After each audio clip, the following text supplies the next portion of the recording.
Thank you and welcome into this video. I would like to take you through how you can file for your income tax return in case you are a freelancer who have received a foreign income, or also you have received that income domestically and you need to declare it when filing your annual tax return, and that is the only income which you have received and you don't have any formal employment. This video is for you. So what you need to do, just get into the iTax portal as I have done. Then populate your iTax pin here. So just input my pin here, which is A015 43007A. Then I need to hit continue. Then you need to come here, deal here, and ensure you have entered the right thing. Then do a simple mathematical computation here, which is giving me a value of 124. Then you need to log in. So when you sign in, you'll be taken to this interface. Just come to where we have return. Choose file return. Then choose the tax obligation. Then you just choose the income tax resident individual. Then click next. So I have already filed the return. That's why I'm getting this pop-up. So in your case, here it will not be amended. It will be original. You can just select the return period to this. So you can either download the auto-populated ITR in case your payer or your employer who had given you that job was telling you to invoice them using an ETIM validated validated invoice which you are transmitting it. So that means that the data was transmitted through the KRA and it was already auto-populated in your ITR sheets. But in most scenarios, I don't think the most employers also in foreign countries usually require you to submit an ETIM's validated invoice. So just recommend you download the normal manual Excel sheets which we usually use to declare our income, or traditional Excel sheet which is here.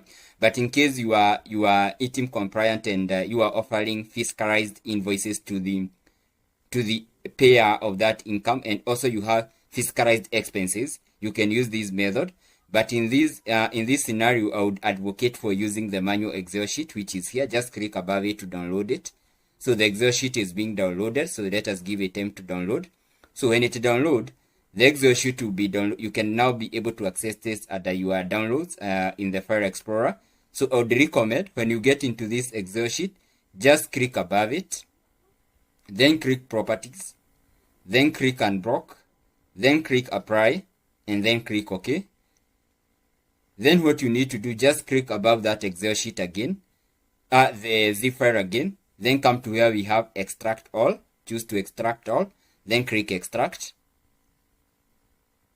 The document will be extracted here, which is a plain Excel sheet. So from there, you can come here, click above that Excel sheet, and then you can choose to open. So please open it with Microsoft Excel. Don't use the WPS Office since you run into problem. Just open it with Excel. So as you can see, it is opening with Microsoft Excel. So just enable document opening. So the reason why I did that is to avoid these macros from Excel from blocking me. So you just need to follow the same procedure as the one which we usually do when filing our annual employment income originating from P9 form. But in this case, it will be slightly different. So you just enter your TIN number. So let me populate my TIN number, which is A015 43007A. Then I need to hit enter. So you need to enter the type of return. So in my case, it's original. So you need to populate the return period. So the return period dates back from 1st January,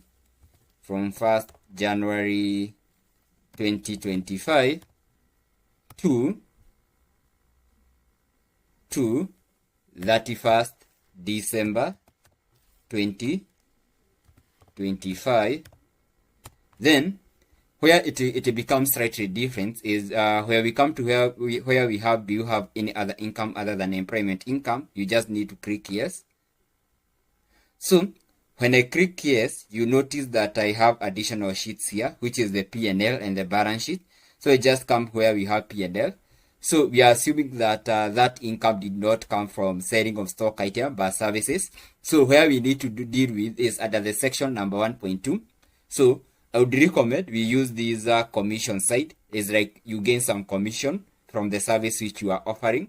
So we can assume you made a gross revenue domestically of maybe 600,000 in that year.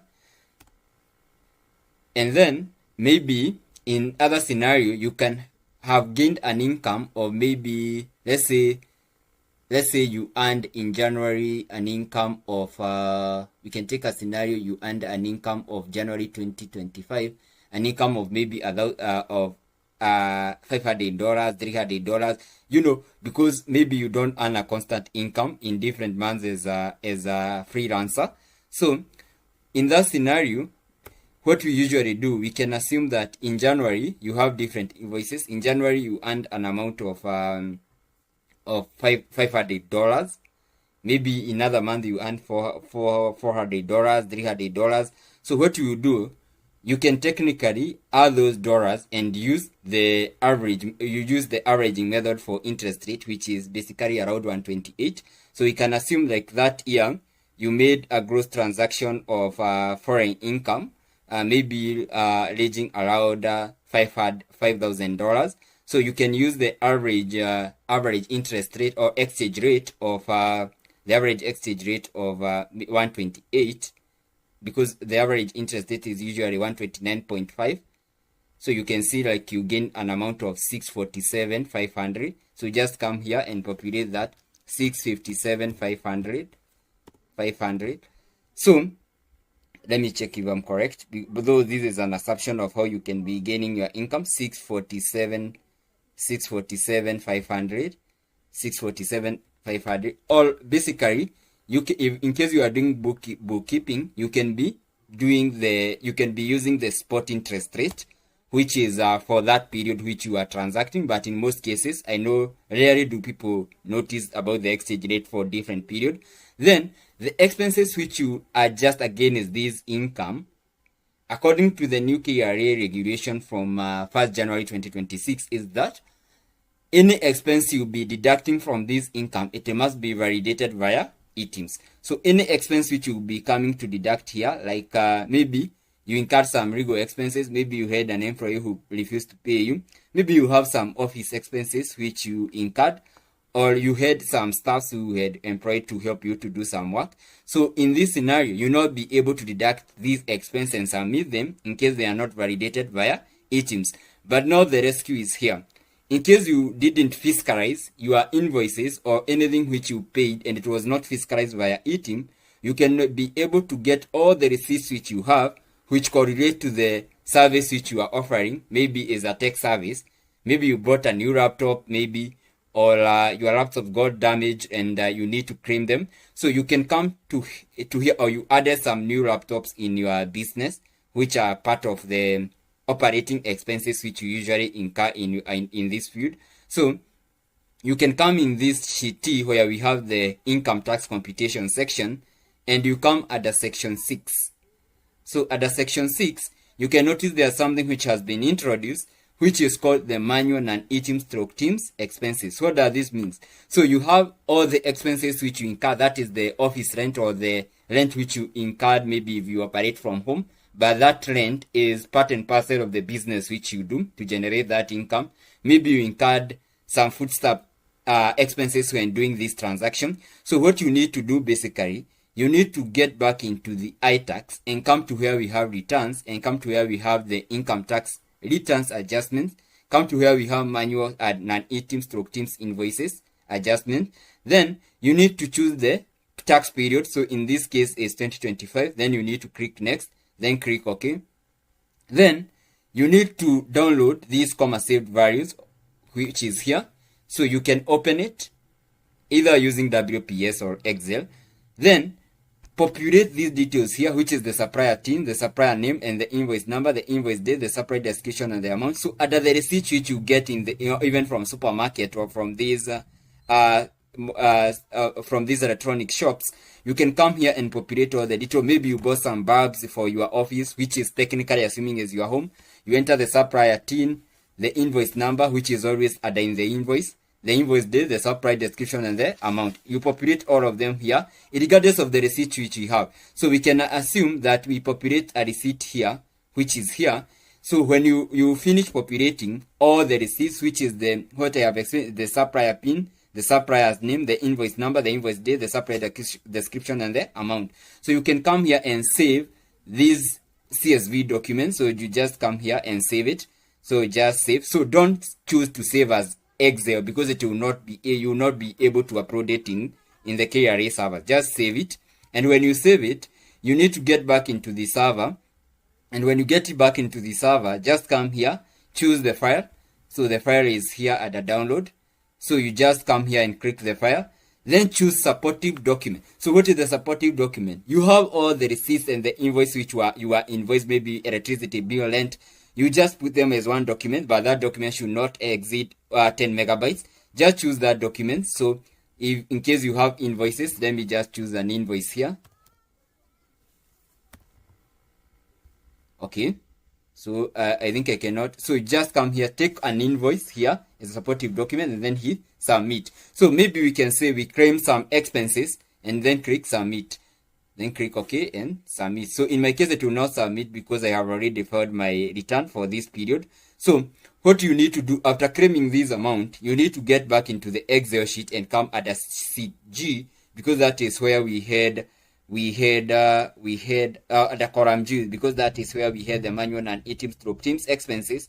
Then at the column G, you need to come here and claim that amount. Maybe you have claimed some expense, maybe worth the 10,000. So, and from there, we shall get the amount of tax which you are supposed to pay from here. So I'm told I am supposed to pay an amount of 12,375. So this is how we usually claim for expense. But notice, because this income is not originating from employment income, which is PIN and form, you are not offered some relief. So you need to ensure that the expenses which you are claiming, they are technically, I don't want to say you overstate your expenses, but you should get as more expenses as you want so that you can reduce your tax liability. That is the legal method which you can reduce your tax liability, because it seems like I'm making a profit here. So this is where we usually get the profit. Let me show you. It seems like I'm making a profit margin of around 337,500,000, which is not always the case based on the scenario or how the economy is performing. So you need to ensure you get as many receipts as possible. But in case you have any consultation regarding how you navigate around this and how you can work on this tax liability and so on and so forth, you can reach me using the contact in the description. We can navigate on how you can be able to file these income tax return in case you are a freelancer or you don't have formal income and you are receiving foreign income or domestic income, which is not part of the employment income, which is subject to PIN and form, because you need to be able to offer as many reliefs as you can so that you can be able to reduce the amount of tax liability which you are demanded to pay here. So when you are sure with what you want to submit, you can choose to validate the sheets here. So to validate is just doing the validation so that we can get the, okay, I'm sorry, I need to populate something here. So when you are through with the P&L, you need to come under the balance sheet where you try to declare your financial position. That is the whole analogy of the balance sheet. Because I know in most scenarios you don't have an actuary to value your asset, the asset which you have. I can prefer where we have other assets, just use an estimation of value 1. Where we have other asset, just use the estimation of value 1, which is safe, because this technically is annual declaration of operating income and operating expense rather than your financial position, which is declaration of wealth. So you just need to come where we have other income, put value 1. Where we have other loans, you can come to where we have other loans and also populate, where we have other loans and then populate value 1. And asset and liability, I want to populate value 1. So as we know, the asset and liability must equal to each other. So I need to notice where I have populated value 1 again. So I need to remove this. And come to where we have other asset. Okay, it's good now. So the asset and liability, as you know from basic accounting, they must balance, but this is technically something you can do for yourself. This is not a complicated thing. Then you need to come to where we have tax computation. In case you are good with what you have, you can choose to validate. So let us give it time to validate the sheet so that we can be able now to upload these sheets in iTax portal. So we just give it a minute to continue validating. As it is validates, in case you have any query regarding filing of income tax, withholding VAT, generating teams compliant invoices which you can use to invoice your clients so that you remain tax compliant and avoid a lot of troubles with iTax. I know this year a lot of people have gotten off guard by this new regulation of validating expenses, which includes all the purchases which you purchase for sale. They must be fiscalized under e-teams. So bearing that in mind, we need to be keeping our receipts safe. It's a good move by KRA, since in case you keep your receipts safe, you'll be able to claim a lot of benefit from KRA, which will save you a lot of tax liabilities, and you can be able even to claim for tax refund without a lot of audit issues. So as it is validating, so don't forget to give the video a thumb up and also to comment in case it is helpful for you. So the sheets are ready to be downloaded. So you need to notice where these sheets are saved. They are saved as the document, the time, and the day, so that you don't get confused. Then click OK. Then you need to get into the iTax portal. Come to where we have return. Then choose file return.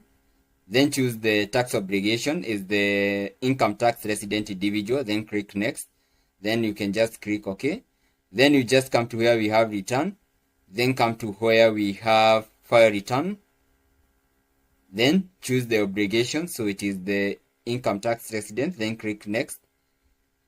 Then you need to ensure you have populated the right tax period, which is from 1st January 2025 to 31st December 2025. Then you need to come here and select the sheet which you need to populate, which you need to submit to the taxman. So I need to get under the document and then select the actual sheet, which is here. Then you need to come here and you are being asked, do you have any other, do you own rental income? So in my case, no. Then agree and drill down and hit submit. And from there, you have been able to file return in case you are freelancer receiving income either domestic or foreign income. So when it comes to foreign income, you are supposed to declare it as in local currency using either the averaging method or the spot interest rates when you did that transaction. So basically, thank you for watching. In case you have any query, you can reach me using my contact or also using the comment section or using my email in the description section. So thank you for watching and have a superb day ahead.